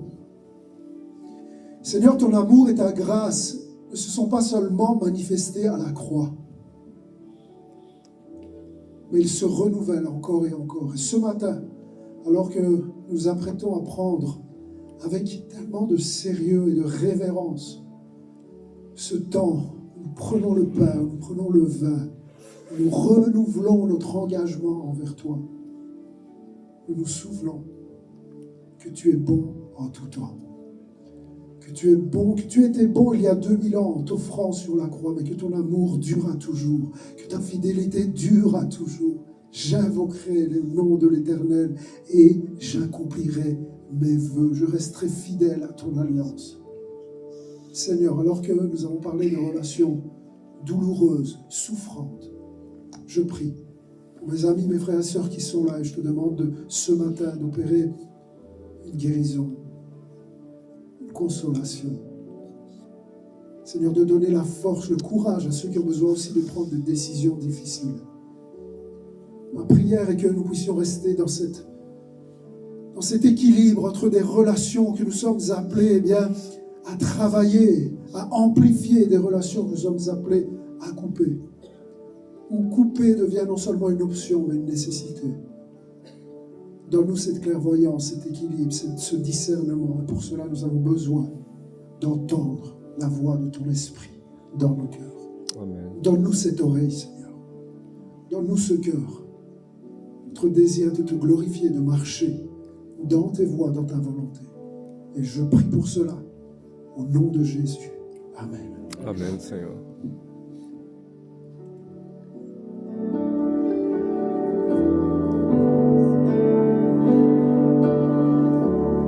Dans ton histoire, il y a mon empreinte. Dans la vallée, il y a la confiance. Dans les ténèbres, je serai ta force, une chance est sûre. Je suis ton Dieu.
je t'aime.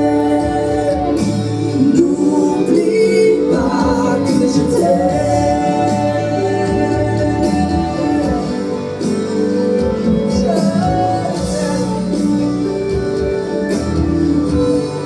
On chante parfois, parfois tu seras debout, parfois à genoux, je ne suis pas loin. Regarde autour, je serai là, à tes côtés, bras grands ouverts. N'oublie pas que je t'aime. N'oublie pas que je t'aime. N'oublie pas que je t'aime.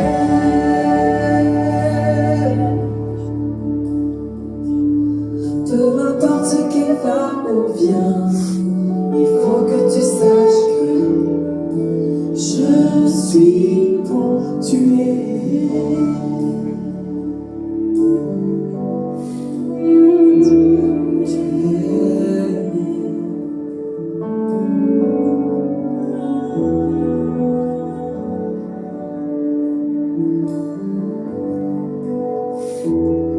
Ce qui était est couvert par celui qui est.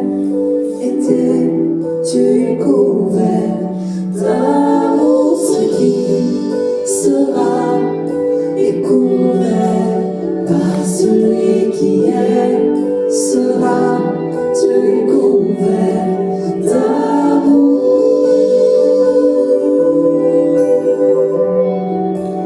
Oui, par mon amour, oui, par mon amour, oui, par mon amour. Peu importe où tu étais, peu importe qui tu étais, peu importe ce que tu as fait, tu es couvert, couvert d'amour.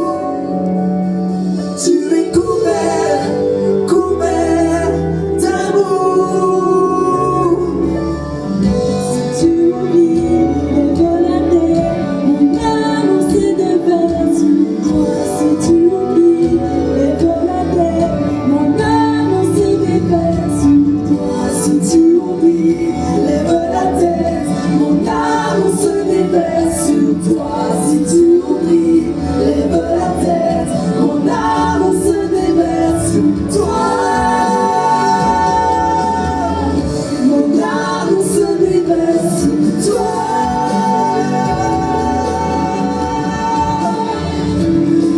Ce qui était est couvert par celui qui est.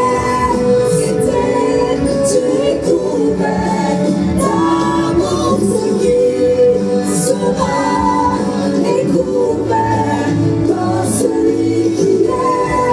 Sera, tu es couvert d'amour. N'oublie pas que je t'aime. N'oublie pas que je t'aime. N'oublie pas que je t'aime. N'oublie pas que je t'aime.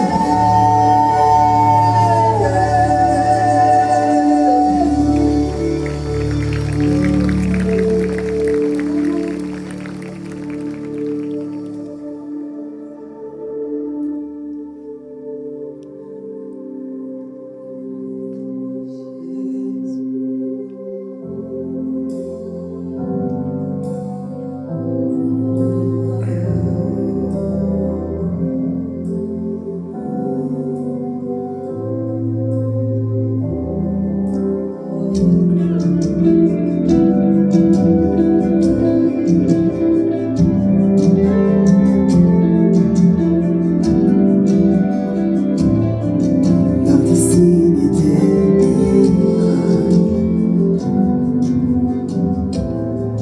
tu démontres ta puissance.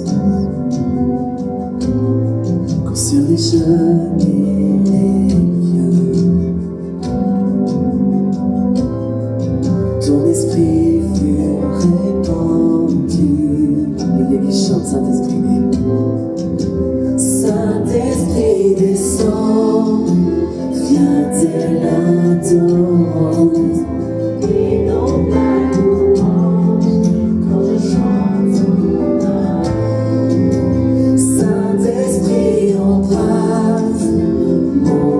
et mon âme quand j'invoque ton nom.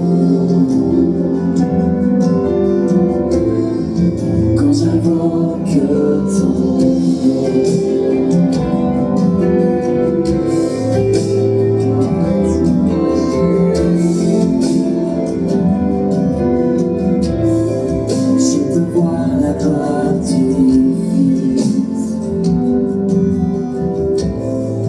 Quand je suis dans ta présence,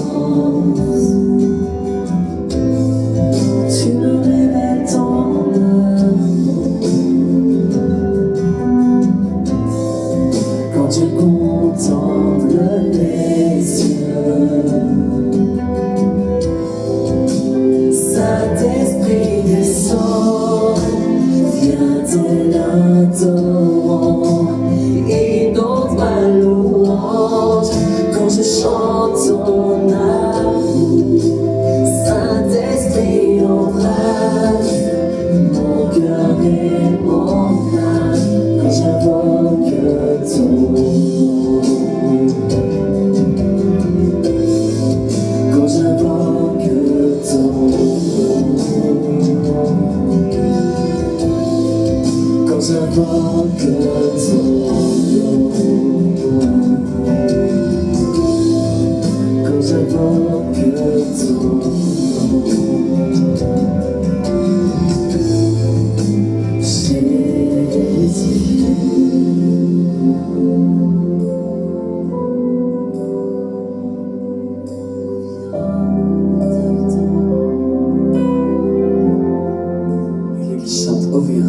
Oh viens, Esprit de Dieu, et brûle comme un feu qui consume-moi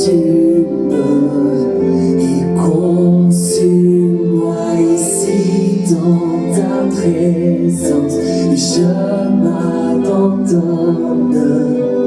à ta gloire, pour ta gloire.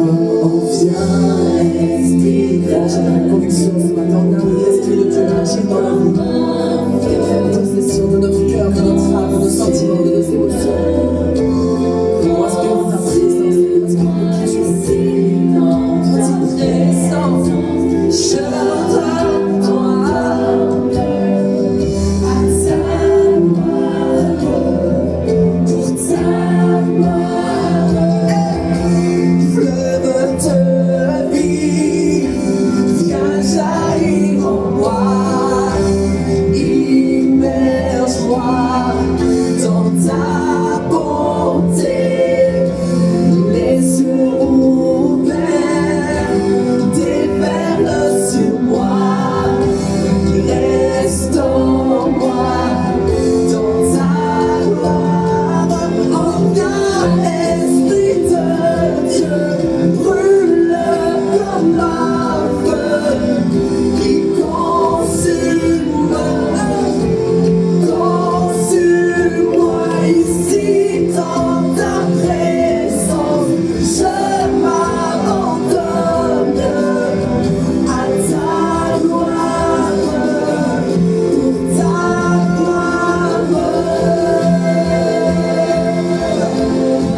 j'invoque ton nom,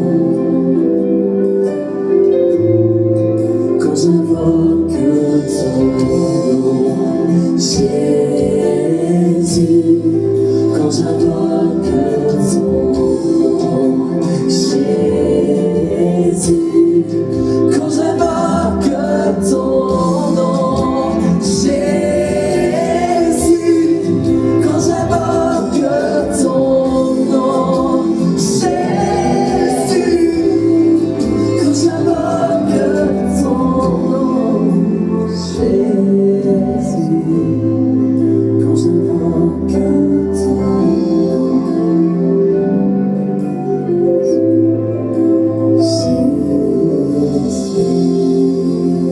Amen, amen. La puissance dans le nom de Jésus. Quelle matinée bénissante. Vous pouvez prendre place. Merci. On va passer au moment des dîmes et des offrandes. Merci de préparer déjà vos dons dès maintenant afin de faciliter le passage des paniers. C'est l'occasion pour chacun de nous d'honorer Dieu avec nos finances, de semer avec foi et reconnaissance. Si vous donnez en ligne, les informations apparaissent à l'écran et sinon les paniers passent dans les rangées. Merci à tous pour votre générosité.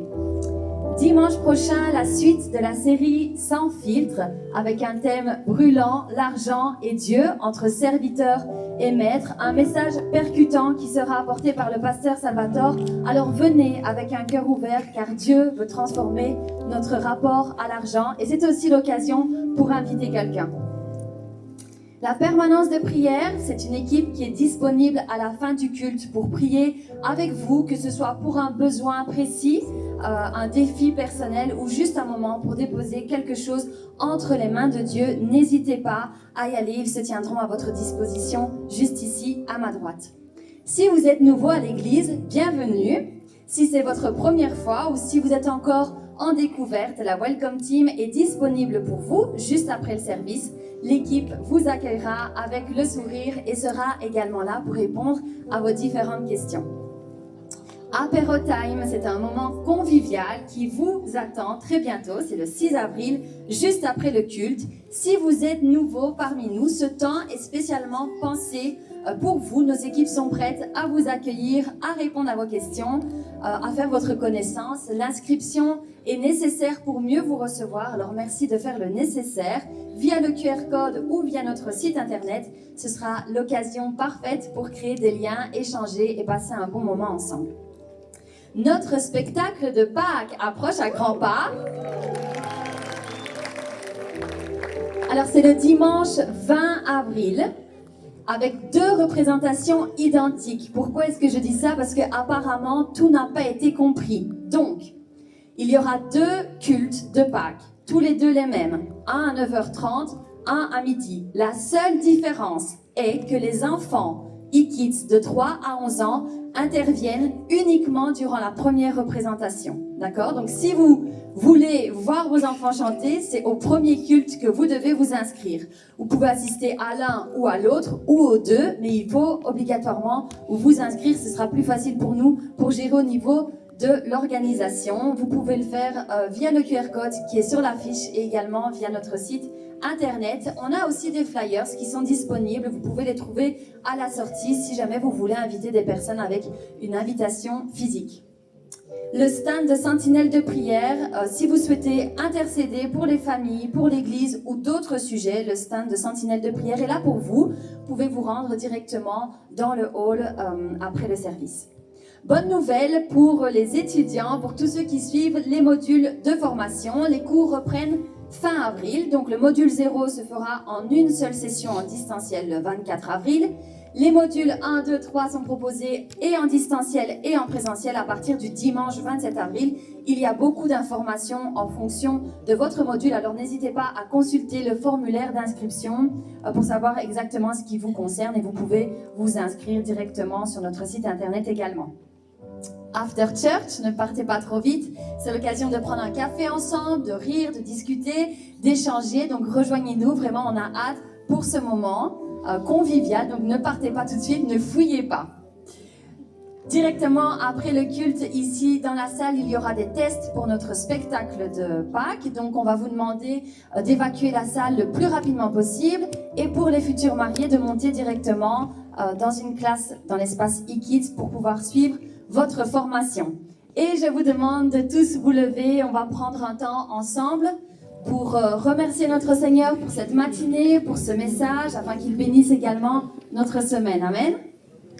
Seigneur mon Dieu, merci pour cette matinée bénissante, pour ce message percutant. Merci d'avoir à nouveau parlé à nos cœurs. On est tellement reconnaissants de pouvoir nous rassembler ici chaque dimanche pour élever ton nom.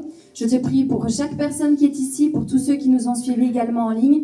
Merci de bénir cette journée et toute la semaine qui arrive. À toi soit toute la gloire, Père. Amen. Je vous souhaite un excellent dimanche. On se retrouve la semaine prochaine.